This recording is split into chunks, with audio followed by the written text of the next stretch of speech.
Bienvenidos a su programa El Grano de Trigo, un programa para edificar el cuerpo de Cristo y alcanzar a las almas que no conocen al Señor. Mediante escucharlo, el Señor les bendiga.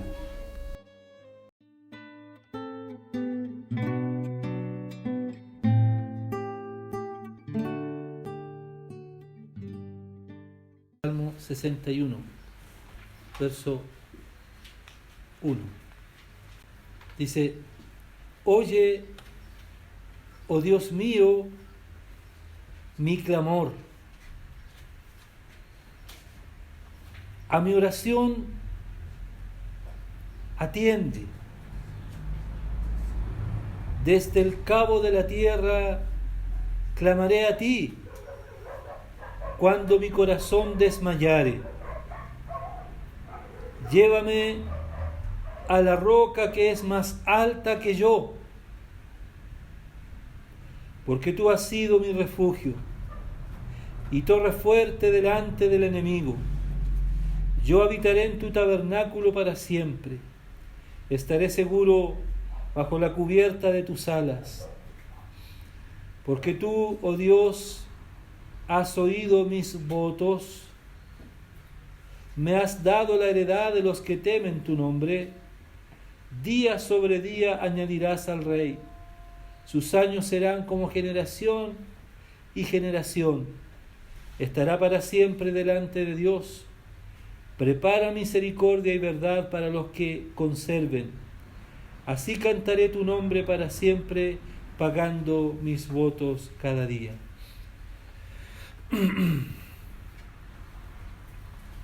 Cuando nosotros podemos leer ciertos salmos, como este, por ejemplo,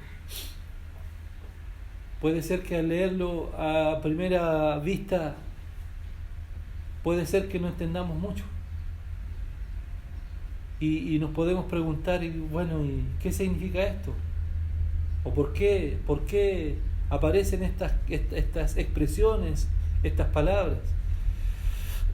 Lo primero que tenemos que entender es que, por un lado, los salmos son también proféticos. El Señor lo dijo: la ley, los salmos y los profetas hablaron de mí, anticipadamente hablaron del Señor. Y estos últimos versos ciertamente son proféticos, porque están hablando de la venida del Señor Jesús, cuando Él habría de venir a la tierra, cuando Él habría de venir como el Mesías, es decir, unos 1000 años antes de que vino el Señor Jesús, más o menos se dice que existió David. Y de ese tiempo hasta cuando vino nuestro Señor, ¿no es cierto?, pasaron 1000 años y se cumplió esta profecía cuando vino el Mesías llamado el Cristo. Ahora, para poder entender un poco nosotros esto, darnos cuenta, por ejemplo, que el que escribió la gran mayoría de los salmos fue el rey David. Y David, ¿no es cierto?, nosotros solamente conocemos el niñito David, el joven David, que peleó con el gigante Goliat, pero en realidad eso es una pequeñita parte de lo que nosotros podemos conocer del rey David. Vino, ¿verdad?, la unción sobre él fue ungido. Cuando nosotros vemos que el pueblo pide un rey y vemos, ¿no es cierto?, que Dios quería darle un rey, pero no bajo la forma o las condiciones que ellos estaban pidiendo. Y Dios les dio un rey y fue escogido Saúl. Y Saúl, ¿no es cierto?, fue que tenía una presencia o una estampa, si queremos llamarlo así, una estampa a los ojos impresionante. Era alto, bien parecido. Dice que del hombro para arriba nadie le llegaba más arriba del hombro. Más o menos tiene que haber medido 1 metro, 2 metros por lo menos. Pero sin embargo, aunque tenía cualidades humanas, no tenía un corazón que amaba a Dios. Y vemos que al final él tuerce él tuerce su propósito y él no tenía un corazón para amar a Dios porque él desobedece una orden que se le dio.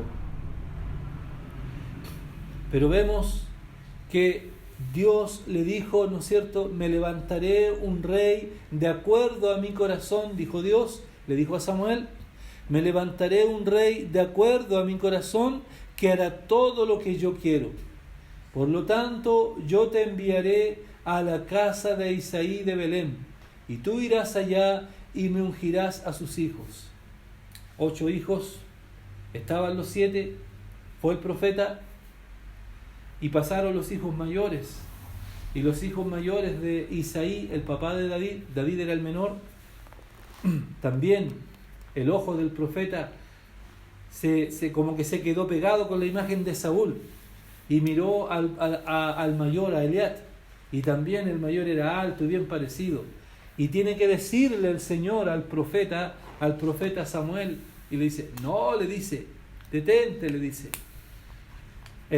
no mires a lo grande de su estatura ni a lo hermoso de su parecer, porque Jehová le dijo, no mira lo que mira el hombre mira lo que está delante de sus ojos, mas Dios mira el corazón.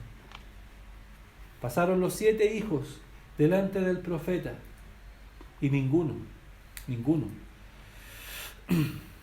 Luego el profeta seguramente estaría un poco entristecido porque Dios lo manda y no había encontrado ninguno. Y él le pregunta a Isaí, le dice, ¿son todos estos tus hijos? Y de repente él se acuerda, no, si queda uno, pero el menor está en el campo. Como tal vez mirándolo como el menos porque era el menor, porque era pequeño, joven. Le dice, ve a buscarlo.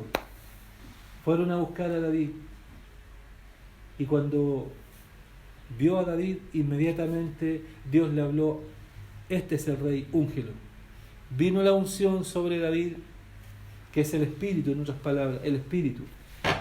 Porque sin el Espíritu de Dios el hombre no puede hacer nada, la mujer no puede hacer nada. El servir a Dios, el caminar en Dios, no es un asunto de capacidad humana, no es un asunto de tener desplante, de tener experiencia, no. El hombre sin el Espíritu de Dios, la mujer sin el Espíritu de Dios, no podemos hacer nada. Lo dice un pasaje en Zacarías, dice, no es con ejército, no es con espadas, sino es con mi Santo Espíritu, ha dicho el Señor. ¿Cómo es la obra? ¿Cómo se sirve al Señor? En el Espíritu. Pues bien, vemos entonces que David fue ungido. Estoy explicando un poco para poder entender este texto aquí. Fue ungido rey, ¿no es cierto? Vemos que él fue llevado a la casa después, primero, como a los 19, 20 años, él se enfrenta a Goliat, mata a Goliat y fue llevado a la casa de Saúl. Y dice que Saúl comenzó a tener celos de David y quería matarlo, porque el Espíritu de Dios ya se había apartado de Saúl. Entonces, a los 30 años finalmente, dice que David asume el trono y él comienza a caminar y a gobernar, pero fue con muchas pruebas. David fue muy probado. Y vemos que ya cuando estaba establecido en su trono, alrededor de 38, 40 años, dice que él comete un pecado. Cuando el hombre, ¿no es cierto?, cuando después que él había, porque él arrancaba de Saúl lo quería matar antes de que él asumiera el trono. Saúl quería solo matar a David porque tenía celos de él.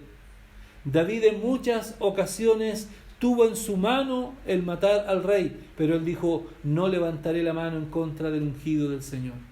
Él se guardó y no lo mató. Qué terrible es cuando el corazón se llena de envidia, de amargura, de rencor y de celos amargos. ¿Los celos son buenos o son malos?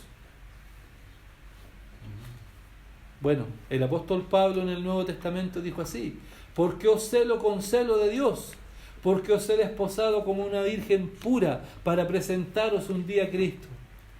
Os celo con celo de Dios. ¿Sabía usted que nuestro Dios es celoso? ¿Sabía usted eso, no? En el Antiguo Testamento lo dice. Dios es celoso. Los celos no son malos, pero cuando no son motivados por una enfermedad del diablo. Porque el celo habla de cuidar lo que Dios nos dio. ¿Cierto? ¿Se entiende? Es distinto. Entonces, ¿en qué sentido dice que Dios nos anhela a nosotros celosamente? Que Él no nos quiere compartir. Es lo mismo cuando un hombre, ¿no es cierto?, se une a una mujer. ¿Querrá ese si le dice a un amigo, oye, yo quiero, tu mujer es bonita, ¿puedo compartirla contigo? Antes que le diga eso, capaz que ya lo tape en golpes, ¿no es cierto? ¿Por qué? Y de igual manera una mujer no quiere compartir a su esposo, a su novio, ¿no es cierto? ¿Es así o no? Claro. Entonces, de igual manera dice la palabra que Dios nos anhela a nosotros celosamente porque no nos quiere compartir con este mundo perdido. Entonces, bueno, no es el tema, solo digo eso. Entonces, vemos que Saúl se había llenado de amargura, de celo, de envidia, ¿no es cierto? El Espíritu de Dios se aparta de él. Bueno, finalmente Saúl muere y David es puesto en el trono y vemos que pasan casi 10 años cuando Dios ya lo había establecido y lo había firmado en el trono, y cuando vemos que él se descuida, se relaja y comete un pecado y cae y falla al Señor y cae en adulterio, y por ese pecado dice que Dios lo juzga, Dios lo perdona, claro que sí, porque Dios es misericordioso. Dice, al corazón contrito y humillado, dice, no despreciarás tú, oh Dios. ¿Qué significa eso? Al corazón contrito, ¿qué significa constreñir? Aquel que siente en su corazón haberle fallado a Dios, ¿verdad? El verdadero hijo de Dios, la verdadera hija de Dios, va a sentir en su corazón el fallarle a su Dios. Por eso sentirá un peso en el corazón, sentirá una constricción en el corazón, y por causa de esa constricción se humillará delante del Señor y le dirá: Señor, reconozco mi falta, reconozco que he pecado, reconozco que por tomar mis propias decisiones y no tomarte en cuenta a ti, Señor, no me ha ido bien.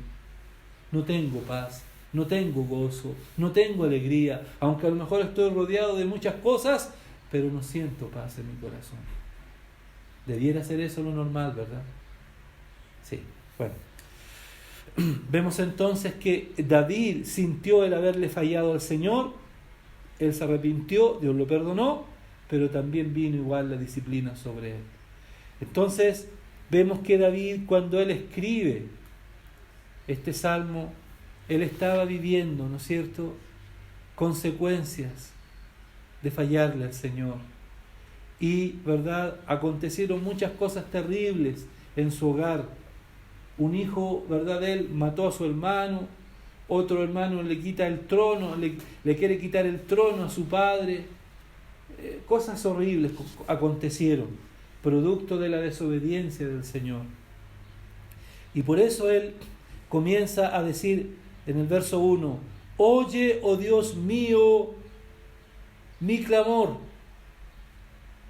a mi oración atiende.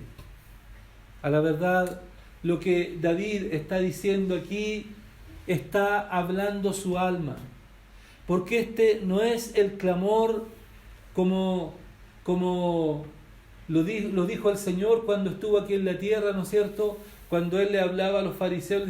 ¡Ay de vosotros, fariseos hipócritas!, le dijo el Señor, porque amáis, les dijo, los primeros lugares, amáis de hacer grandes oraciones en público para ser oído.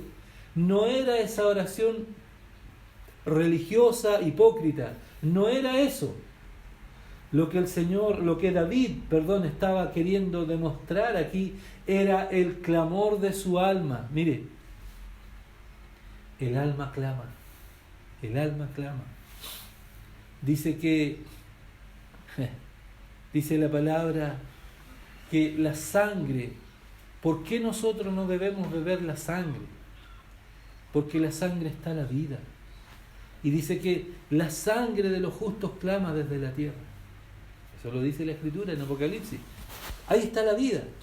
Entonces, el hombre no es un animal, ni tampoco desciende del animal. Esa es una mentira del diablo, de la ciencia. El hombre, nos dice la Escritura, y creó Dios. Del único que dice que fue creado a imagen y semejanza de Dios, ¿de quién lo dice? ¿Del elefante, del león o del hombre? El único, ¿verdad? El único que fue creado a imagen y semejanza de Dios es el hombre, ¿no es cierto?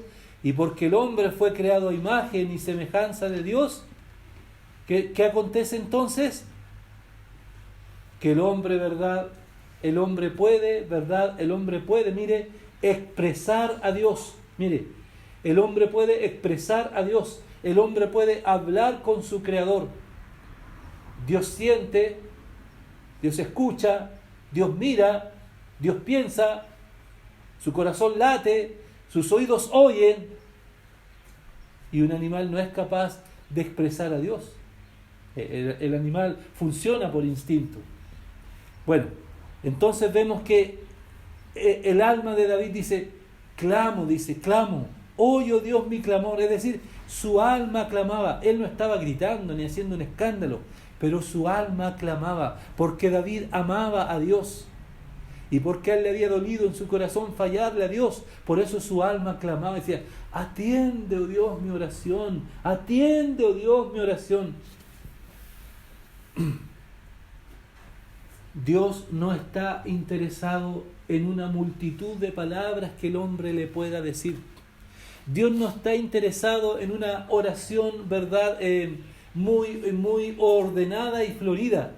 Dios está interesado en que el hombre pueda hablar con Él desde su corazón. Amén. Dios quiere oír el corazón del hombre. Dios quiere que nuestra alma le hable con sinceridad. Que el hombre o la mujer pueda humillarse delante del Señor y confesar sus faltas y decirle al Señor, ¿verdad?, confesar su pecado y clamar el favor de Dios. Como dice, al corazón contrito y humillado no despreciarás tú, oh Dios. Y dice otro verso, el que a mí viene yo no le echo fuera. ¿Se da cuenta?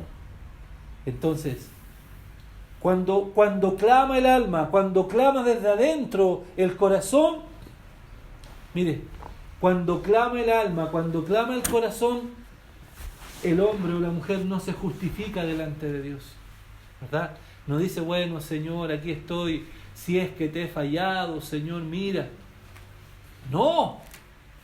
¿Qué pasa si alguien le causó un dolor, una tristeza, y después usted se encuentra con esa persona, y esa persona, ¿cuántas cosas nos dijo?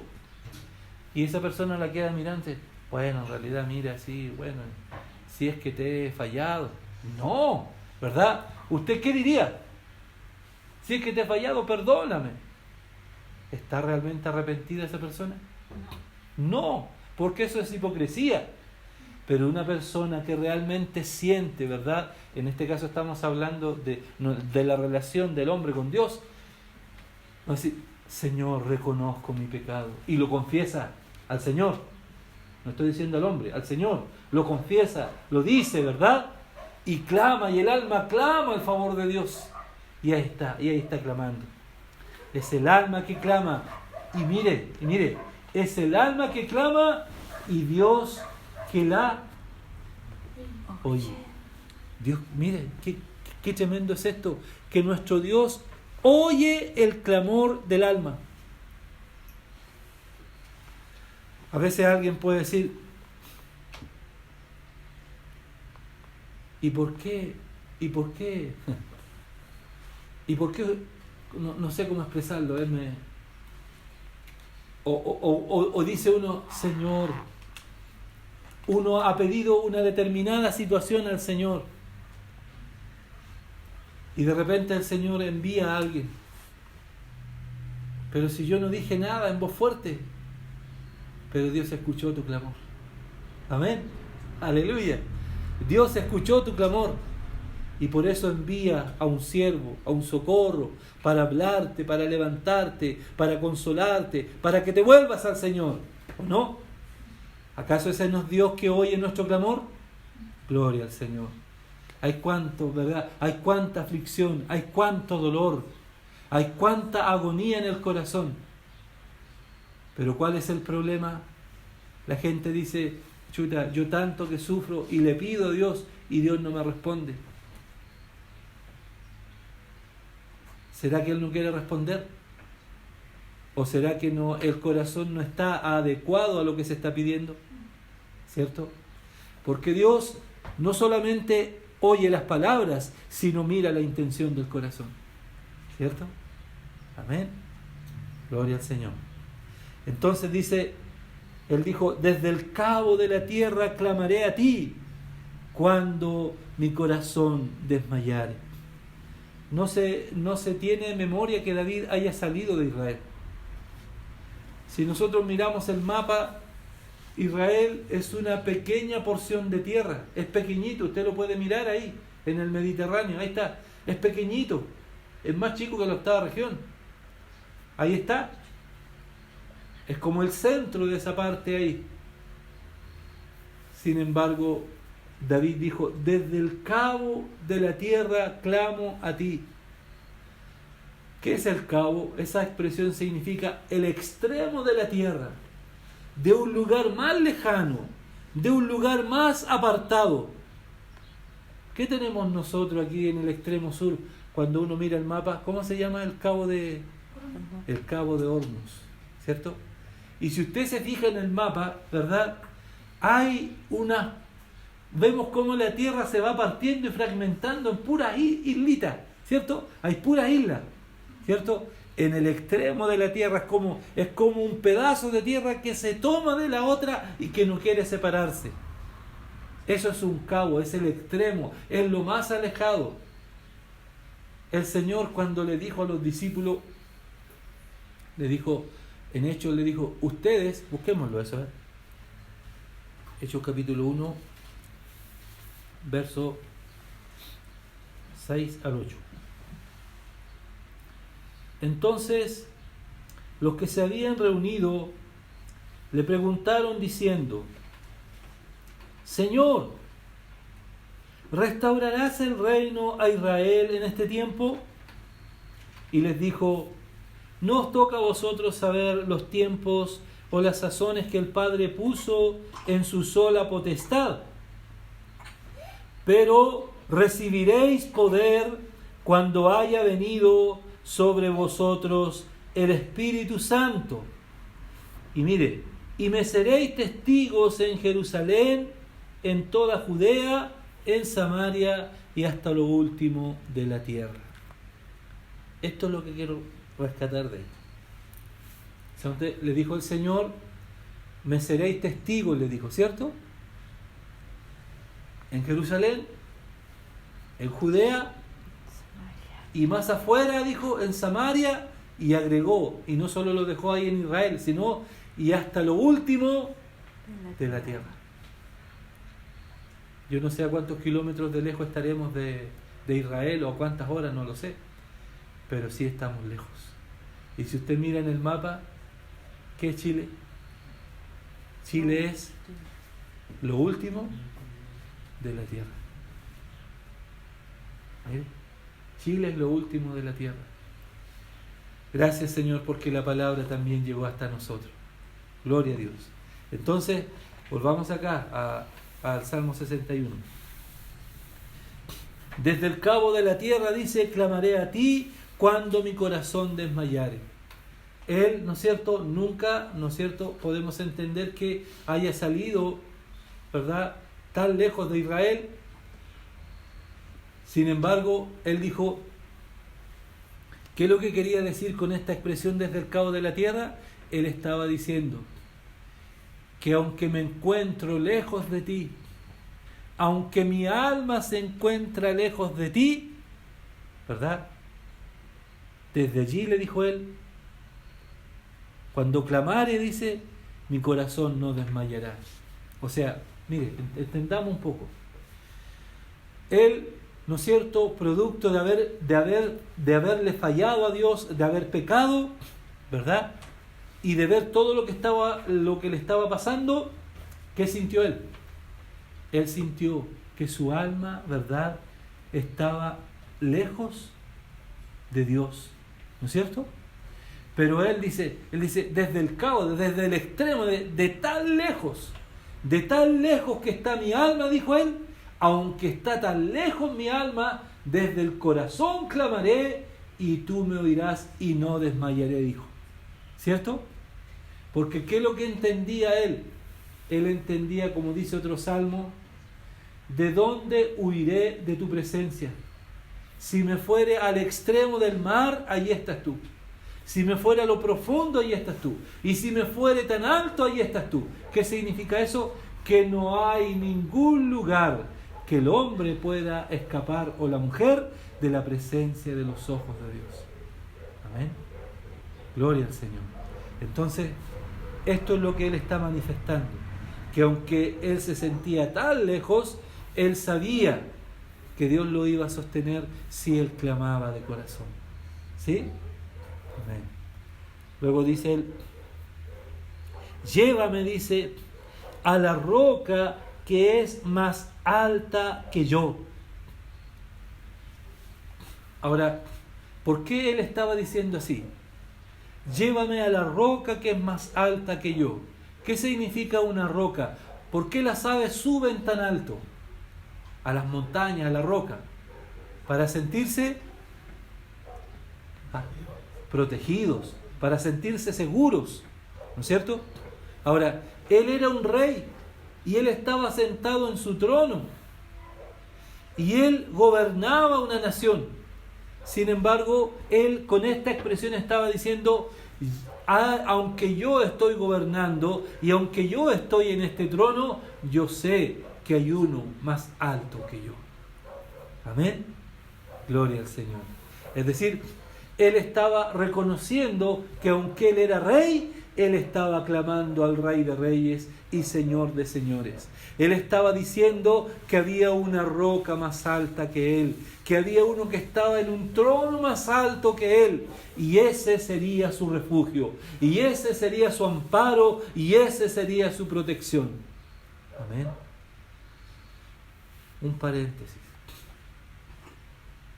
¿Usted se ha puesto a pensar en cuán malo está nuestro país? ¿Sí? Y no solo nuestro país, el mundo entero, ¿verdad?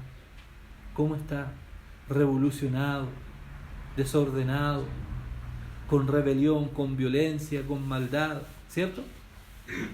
Y se gastan millones y millones en tratar de luchar en contra de la delincuencia y de la droga, pero pareciera que fueran esfuerzos vanos. Pero se ha puesto a pensar que si los gobernantes tuvieran temor de Dios en su corazón y le dijeran a la nación entera, vamos a estar varios días clamando y humillándonos delante de Dios, ¿usted cree que Dios no escucharía a una nación que se humilla y Dios respondería? Claro que sí. Pero ya sabemos la soberbia de los hombres por no volverse a Dios. David dijo, siendo el rey, llévame, dijo él, llévame a la roca que es más alta que yo. Es decir, en otras palabras, delante de tu trono yo clamo, y delante de tu majestad, oh gran rey y señor, tú serás mi refugio, mi amparo y mi protección. Gloria a Dios. Habrá un lugar donde el hombre, ¿verdad?, pueda haberle dado la espalda a Dios, donde el hombre pueda haber caído en pecados, ¿verdad?, que no son agradables a Dios. Dios nos libre de eso. Pero ¿podrá haber algún pecado que Dios no pueda perdonar? ¿Podrá haber alguna situación de la cual Dios no pueda extender su mano y levantar al hombre y a la mujer y rescatarlo? Claro que sí. Gloria al Señor. Luego le dice, porque tú has sido mi refugio y torre fuerte delante del enemigo. ¿Qué está manifestando aquí? Dice, tú has sido mi refugio, dice, y torre fuerte, ¿verdad? Es lindo, ¿verdad?, contemplar una fortaleza. Antiguamente habían estas fortalezas, ¿no es cierto? Los castillos eran tremendas fortalezas donde la gente podía refugiarse dentro. Pero no tendría ningún sentido contemplar desde afuera y admirar desde afuera y seguir afuera expuesto al peligro. Es decir, no sacamos nada con decir no, si Dios me libra, si Dios me guarda, si Dios me cuida. Pero no sacas nada con decir eso si tú no caminas con Dios. ¿Cómo Dios podrá guardar a alguien que no camina con Él? ¿Cómo Dios podrá bendecir a alguien que no camina con Él? No necesitamos mirar desde lejos, necesitamos aprender, a caminar con el Señor, ¿verdad? Y a refugiarnos dentro de este castillo fuerte que es nuestro Dios. ¿Usted quiere que Dios sea su castillo fuerte? Su torre fuerte, que lo guarde, que lo proteja cuando el maligno se levanta, para acusar, para destruir, para apartar a las personas de Dios, para infundir miedo, para infundir temor. ¿Sí o no?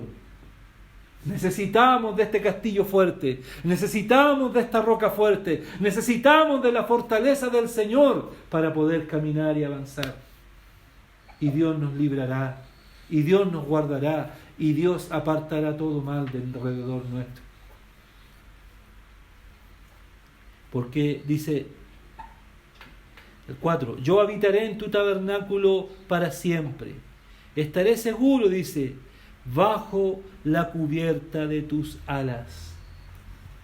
Hemos dicho en otras ocasiones, ¿no es cierto?, ¿qué es lo que era el tabernáculo? ¿Se recuerdan? El tabernáculo era una tienda, ¿no es cierto?, que se desarmaba y que el pueblo la usó todos los años que anduvieron por el desierto, ¿no es cierto? El tabernáculo era una tienda que se armaba al medio del al medio del campamento. Era algo rectangular y constaba, ¿no es cierto?, del atrio, que era el patio, el lugar santo y el lugar santísimo, y estaba al medio del campamento, y al medio del campamento estaban rodeaban el tabernáculo todas las tribus. ¿Y qué significa tabernáculo? Significa tienda de reunión. Porque en torno al tabernáculo se congregaba el pueblo. Y allí, ¿no es cierto?, Dios derramaba su presencia específicamente en el lugar santísimo. Pero dice aquí, él usa esta palabra, esta expresión, el rey David dice, porque yo habitaré en tu tabernáculo para siempre. Hay en Juan capítulo 1. En el principio era el Verbo, y el Verbo era con Dios, y el Verbo era Dios. Y el verso 14 dice, y aquel Verbo fue hecho carne, y habitó entre nosotros, y vimos su gloria, gloria como del unigénito del Padre, lleno de gracia y de verdad. ¿Cuál es la palabra que se repite ahí en lo que leímos? Verbo, ¿no es cierto? Verbo. Y está con letra mayúscula, ¿no es cierto? Y verbo es la palabra. ¿Y quién es este verbo que estaba con Dios y que era Dios y es Dios? Parece un juego de palabras, pero ¿quién es? En otras palabras, ¿de quién está hablando ahí? ¿Perdón? El Señor Jesús.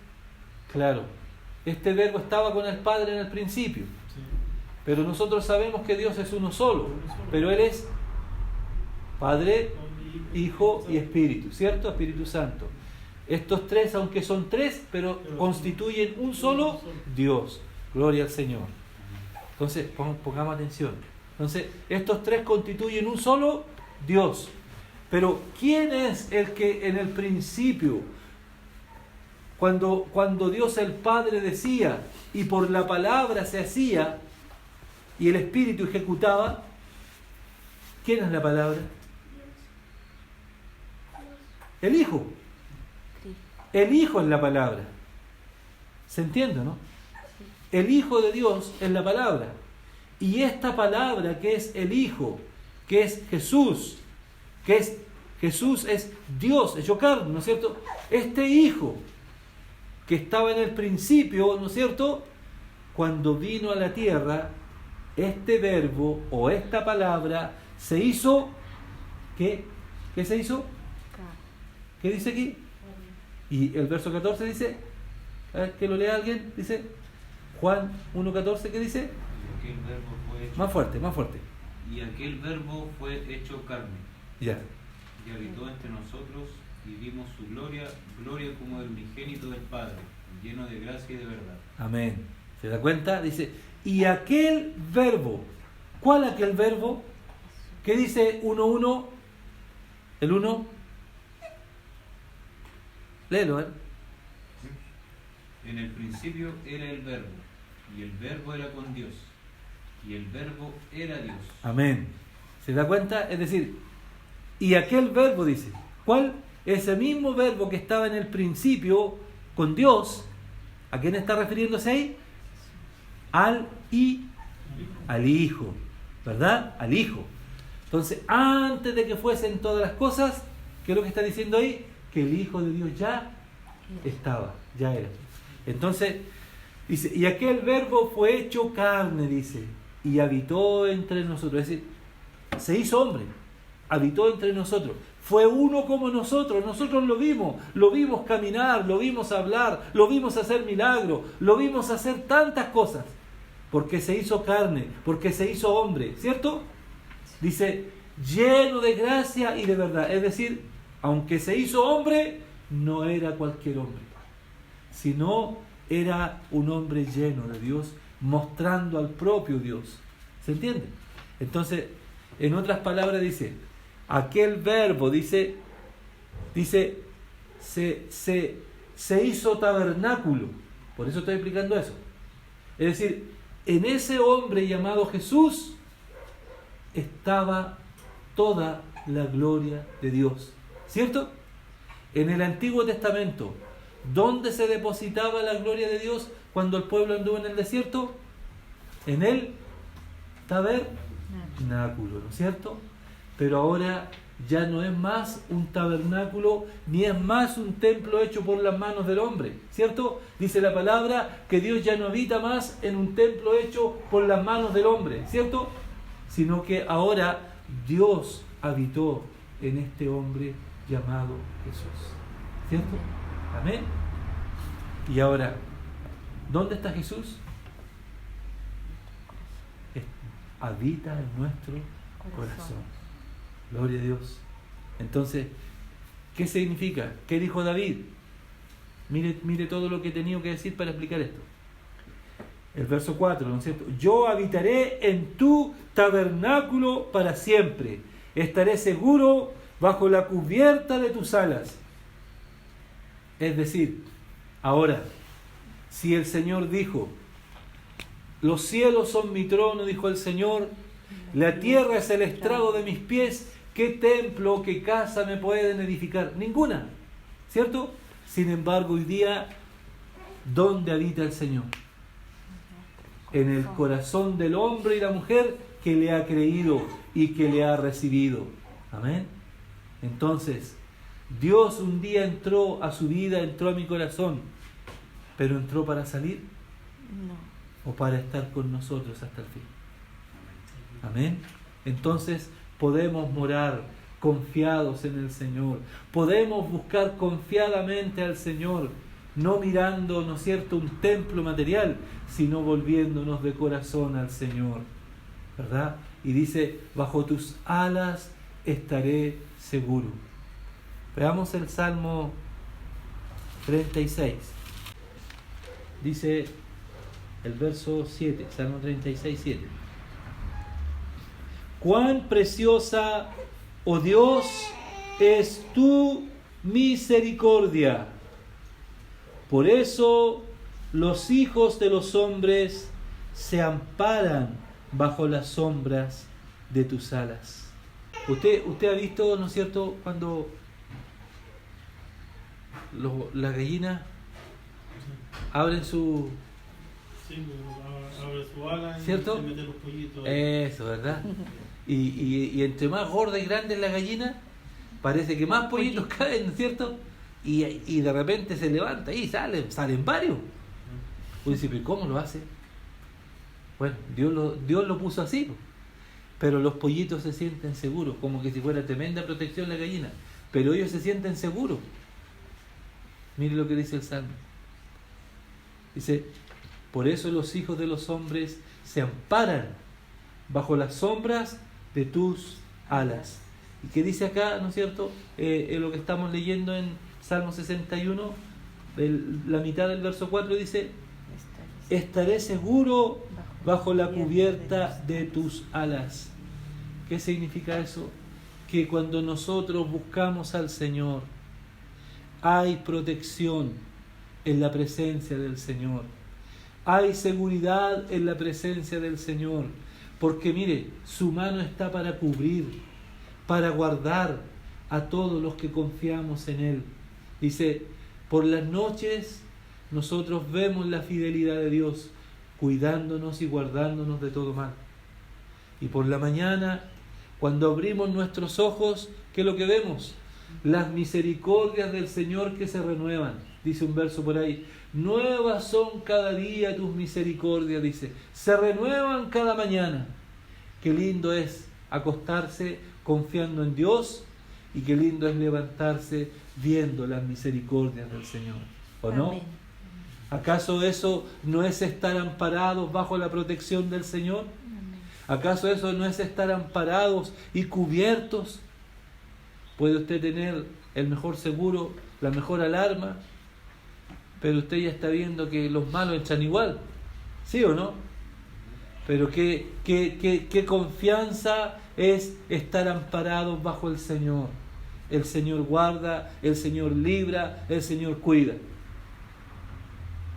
Hay una historia de unos misioneros que fueron a un lugar en el África y murieron muchos hermanos ahí, pero fue un misionero y entró en una de las tribus que en ese tiempo tenían la costumbre de practicar el canibalismo, comían carne humana, y dice que ahí también practicaban la hechicería, la brujería. Y él, un hombre que oraba mucho al Señor, y cuando iban a venir, ya habían señalado un día para que la tribu viniera y los atacara. Dice que llegaron estos hombres y encontraron que alrededor de la tienda donde estaba el misionero habían tremendos hombres grandes, con sus rostros resplandecientes de fuego, y dice que salieron arrancando de miedo. Posterior pasó el tiempo y se convierte el jefe de la tribu y se convirtieron también los demás, y contando su testimonio le dijeron, ¿y dónde están todos esos grandes hombres que lo cuidaban a usted? No, dijo, si yo siempre aquí estuve con mi esposa nomás. ¿Pero cómo? Si nosotros cuando no conocíamos a Dios, a Cristo, nosotros veníamos con la decisión de matarlo a ustedes. Eran los ángeles que estaban cuidando al misionero y lo guardaron hasta el fin. Y toda esa tribu se convirtió al Señor. ¿No es maravilloso el Señor? ¿Acaso Dios no cuida a los suyos? Dice la palabra, el ángel de Jehová acampa alrededor de los que le temen y los cuida y los defiende. Gloria al Señor. Hay que temer a Dios, hay que servir a Dios, hay que volverse con un corazón humillado delante de la presencia del Señor para que el amparo, para que la protección de Dios nos cobije, Dios nos cuide, porque Dios es fiel. Dios es fiel a su promesa, Dios es fiel a su palabra. Amén, demos gracias.